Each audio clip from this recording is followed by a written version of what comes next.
Hello friends, Adam here with FED. It's Tuesday, and you know what that means. It's time for a tier list. And as I am wont to do on Tuesday, which is Tier List Tuesday, I asked my Discord, hey, what tier list should we talk about this Tuesday? And I was suggested Fire Emblem Genealogy of the Holy War skills tier list. So that's the tier list we're going to do today. We're going to be ranking all of the skills in Fire Emblem Genealogy of the Holy War.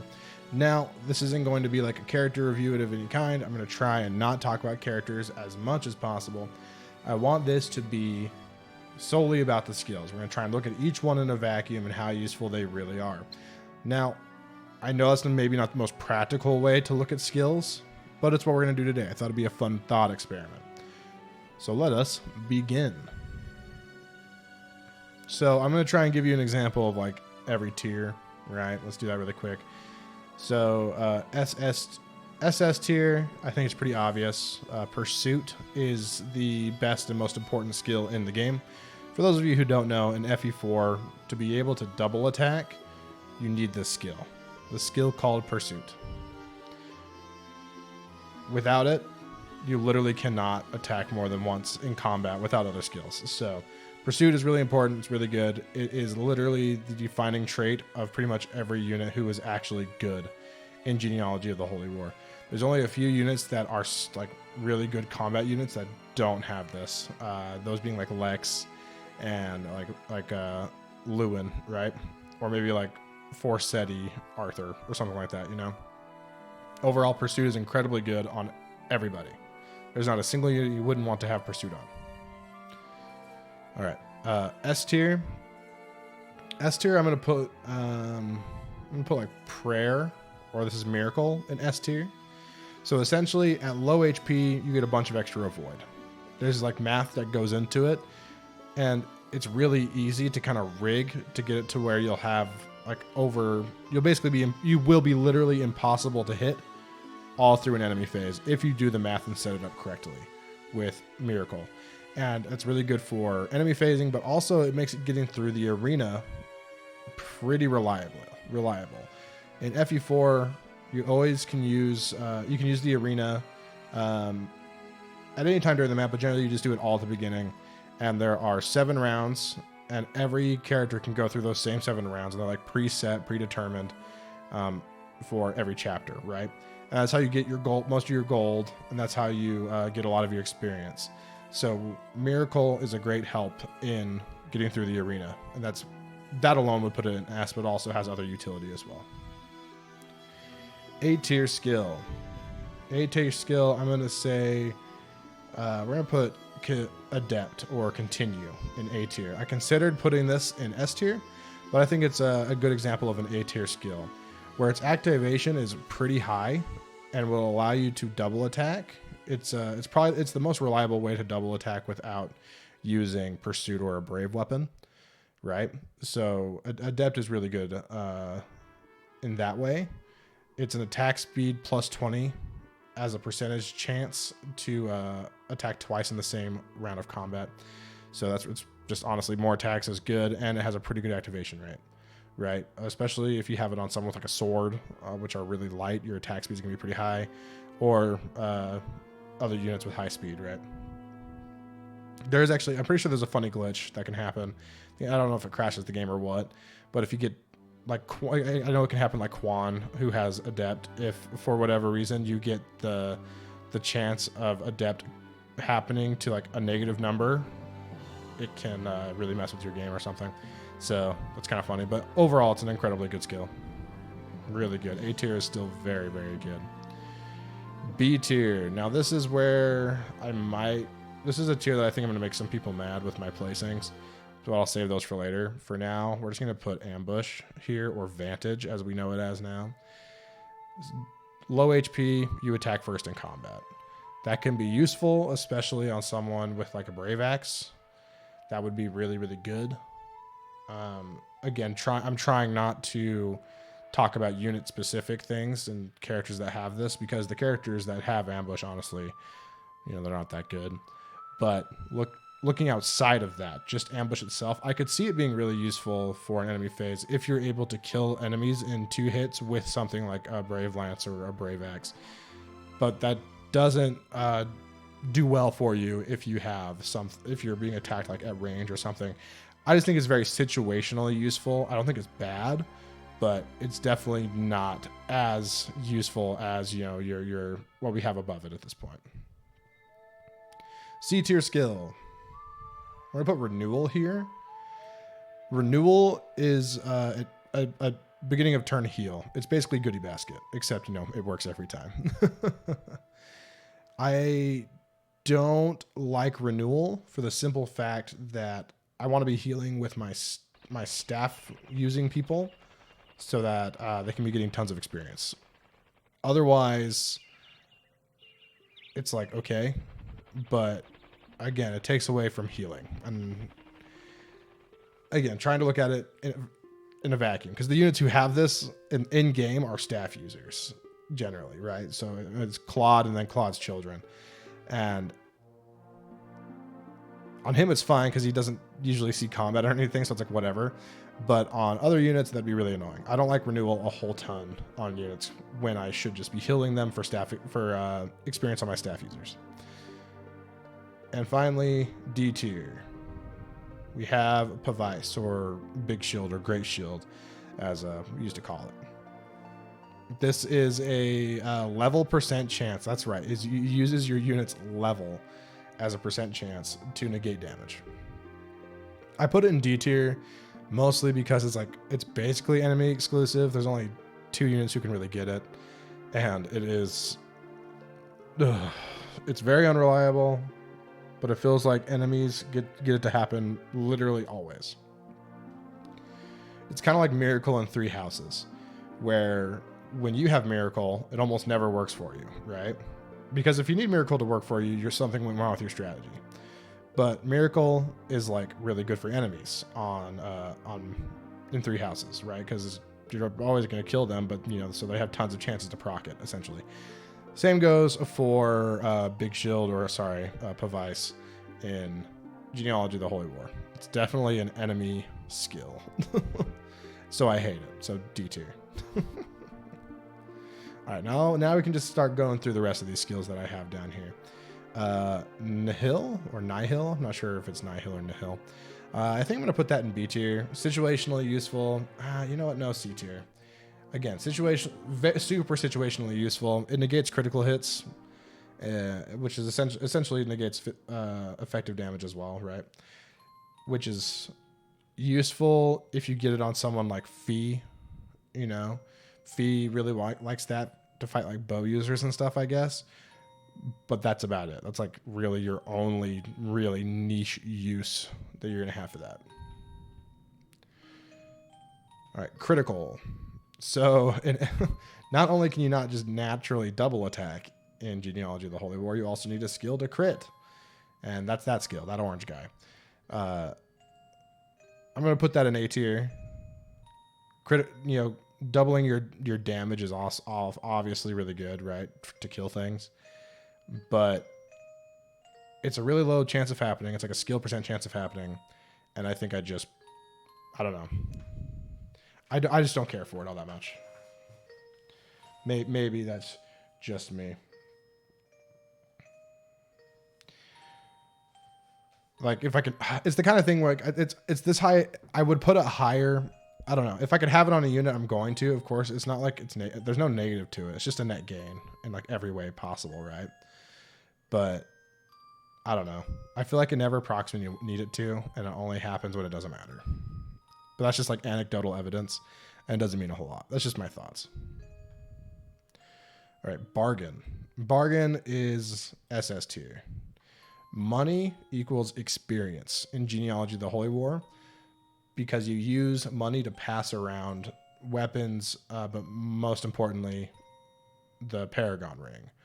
A ring that when a unit has it in their inventory doubles their experience. So with the bargain ring, you essentially have unlimited money, right? So the way it all works in Genealogy of the Holy War is that to trade items between units, you have to sell it to a pawn shop and then have your other unit go in with their own personal money pool that they have and buy that item.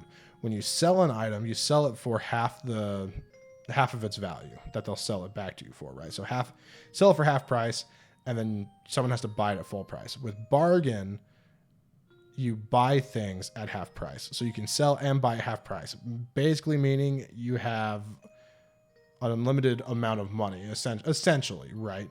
You can always get the items that you want or need pretty easily when you have bargain. It's really good. Bargain's insane. And there is a bargain ring, which gives the skill, and that is whoever has that, just like you don't need to worry about their money ever again. So bargain's insanely good. All right, charisma. Let's do charisma next. I think charisma is an S tier skill. I considered putting it in SS, but I don't feel like it has as big of an effect on gameplay as the skills that go in SS tier. SS tier is supposed to be like, these are the skills, right? But I think charisma is really good. Plus 10 hit and avoid is nice. I don't think it's not as great on its own, but it can be stacked with other units who have charisma.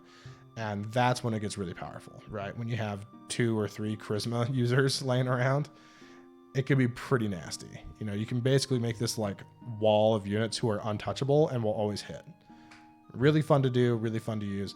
And it's just a solid skill overall. Makes taking care of bosses a lot more reliable, things like that. I really like charisma. Charge. Charge, for the simple fact that it makes bow users really good, I think, is an A tier skill.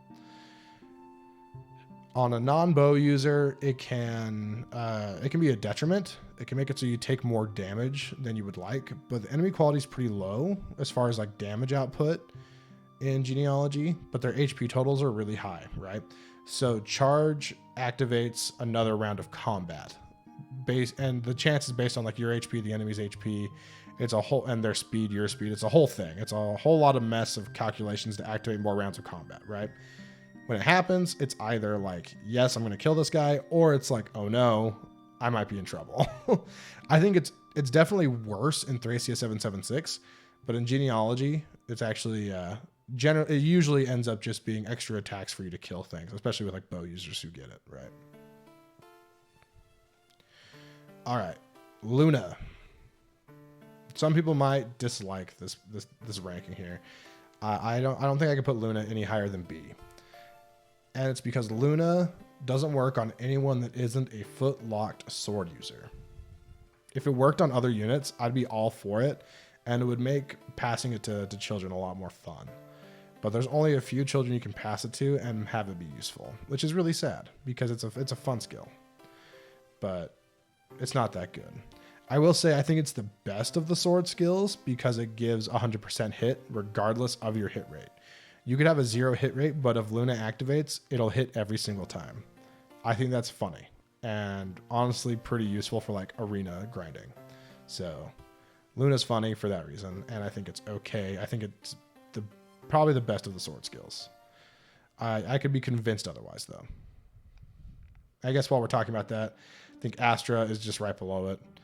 Astra is just 5 consecutive attacks, which is overkill generally. It should just kill things. But again, like Luna, Astra is locked to sword users who are on foot, which is a pain. I don't like that at all. Wish other units could use it, but nope. It's locked to our sword foot people. No horse people. No horses allowed. And the last sword skill, Soul. I think Soul is a C tier skill. Anyone who can use it, you really don't want them to be taking much damage. Because again, only sword users who are on foot can use it. So pretty uninteresting skill in my opinion. All right. Wrath. Wrath, I think, is S tier. For the simple fact that it makes getting through the arena basically guaranteed. Because you can go in at 1 HP. If you lose in the arena, your character doesn't die. They just are sent back to like your barracks or whatever, or they're sent back to the arena screen with 1 HP. And Wrath, when you're at 50% HP or lower, deals a critical hit every time.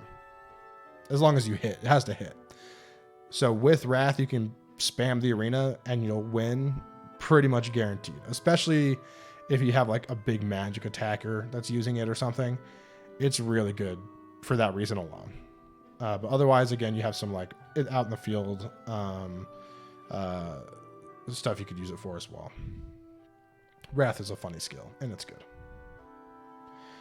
All right, Paragon. This might surprise some people. Paragon is going in A, top of A. The rationale behind that is once you hit level 30, which is the max level in FE4, Paragon isn't useful anymore. Getting double experience is great up until that point. Up until that point, and after that point, it's useless, right? It's basically an empty skill slot. Now, getting to that point is really nice, but I just don't think it doesn't have the staying power or usefulness for like an overall playthrough that the stuff in the tiers above. And with it, you generally hit level 30 way early, and which is nice because then you have these powerhouses that it takes a while for other units to catch up, and you have people that you can rely on. But Paragon overall is just not. It doesn't have as big of an impact as other skills, is what I'm trying to say. All right, Dance. Feels kind of cheating to call this a skill because it's locked to dancers and it's not going to be on anyone else, right? So this is character specific. There's only 3 units that can possibly have this skill. But we'll put it in S because dancing is really good, especially in Genealogy, where you can dance for 4 units every turn. Kind of busted. And finally, I was tempted to put this at the very top, but I think Pursuit is still better. But still, like I mentioned earlier, gold is experience. The more gold you have, the easier it is to pass around the Paragon Ring. The easier it is to pass around the Paragon Ring, the more experience you can get to all your units. Therefore, being able to steal gold is really powerful. But also, if you have the skill, you can give gold to other units. So this basically makes whoever has the skill the most one of, if not the most useful units in your army. This skill alone makes Dew and Patty insanely good. And I guess Daisy by extension. So yeah, don't sleep on those units because they're weak. Again, I know we're not talking about units here, but this is a very like unit specific skill, similar to like Dance, right? So yeah, Steel is insane. Steel is really, really good. Again, because it allows, less because of like the stealing money aspect, but more about the sharing money with your allies aspect. Really, really good. Anyways, that's my tier list. That's what I think about skills in FE4. Let me know what you think. Do you think this tier list is stupid and wrong? I'd love to hear it. Do you think it's perfect and right? I would also love to hear that. My ego could use a little bit of my ego could use a little help. Also, subscribe to the channel, like the video if you haven't already, please do. And yeah, thanks for watching, guys. I'll catch you next time.